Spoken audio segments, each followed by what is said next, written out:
मंदिर को लेकर कहा है कि वो गुलामी का रास्ता है। किस तरीके से देखते हैं इसमें? गुलामी का रास्ता नहीं है, वह भारत के सांस्कृतिक उत्थान का रास्ता है। यह संस्कार और मर्यादा का रास्ता है। केंद्रीय गृह राज्य मंत्री नित्यानंद राय पटना पहुंचे। पटना एयरपोर्ट पर पत्रकारों से बातचीत करते हुए उनसे जब पूछा गया कि शिक्षा मंत्री चंद्रशेखर ने कहा है कि मंदिर गुलामी का रास्ता है, तो उन्होंने कहा कि यह गुलामी का रास्ता नहीं, यह भारत के सांस्कृतिक उत्थान का रास्ता है। उन्होंने कहा कि शिक्षा मंत्री या राजद के नेता जिस तरीके से बात बोल रहे हैं, उनके पीछे लालू प्रसाद यादव और तेजस्वी प्रसाद यादव का दिमाग है।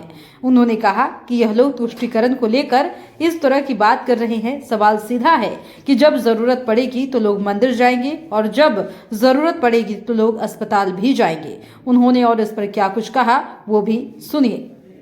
मंदिर को लेकर कहा है कि वो गुलामी का रास्ता है। किस तरीके से देखते हैं इसमें? गुलामी का रास्ता नहीं है, वह भारत के सांस्कृतिक उत्थान का रास्ता है।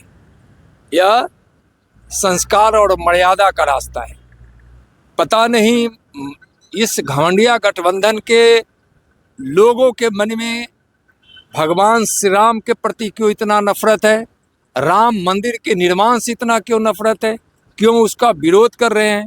और आरजेडी के नेता जो बोल रहे हैं इनके, यह तो मुखौटा है, पीछे तो लालू जी और तेजस्वी जी का चेहरा है।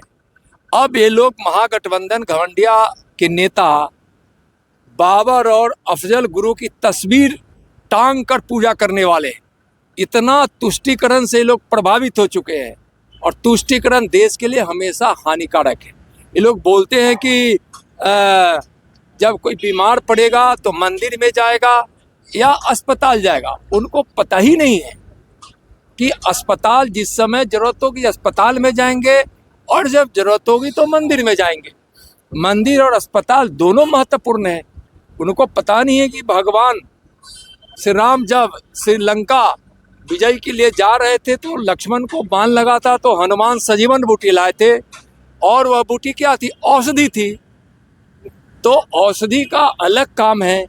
मंदिर और भगवान में आस्था संस्कार को, मर्यादा को, सामाजिक व्यवस्था को आदर्श देता है। इनको पता होना चाहिए।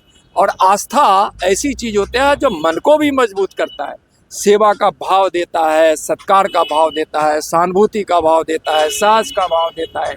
तो इन लोगों को इससे मतलब नहीं है। इन लोगों को मतलब है अपने परिवार के लिए राजनीति कर, अपने परिवार के लिए राजनीति कर, सत्ता प्राप्त करना, उसका दुरुपयोग करना, भ्रष्टाचार करना, घोटाला करना और सनातन को बार बार गाली देना, इनका यह काम है। आरजेडी के कहा है कि जिस तरीके से आप लोग अयोध्या में भीड़ जमा कर रहे हैं, बीजेपी ब्लास्ट करवा सकती है 22 तारीख को वहां पर। लगता है कि इन लोगों के नियत में खोट है। बीजेपी क्यों कराएगी? और वहाँ कोई बीजेपी का कार्यक्रम नहीं है। वहाँ तो भगवान श्री राम के भव्य मंदिर का उद्घाटन माननीय प्रधानमंत्री जी के कर कमलों द्वारा होना है। वहाँ साधु संत से लेकर वहाँ हजारों राम भक्त होंगे और भीड़ इकट्ठा वहाँ। हमारे माननीय प्रधानमंत्री जी तो कहे कि 22 जनवरी को अयोध्या वही आए जिनको बुलाया गया है, उसके बाद जिनको जब आना है आए। इन लोगों के नियत में खोट है और यह बताता है इस प्रकार की बात करना कि कहीं ये लोग तो कोई साजिश नहीं कर रहे हैं। त्यागी ने कहा है सीट शेयरिंग को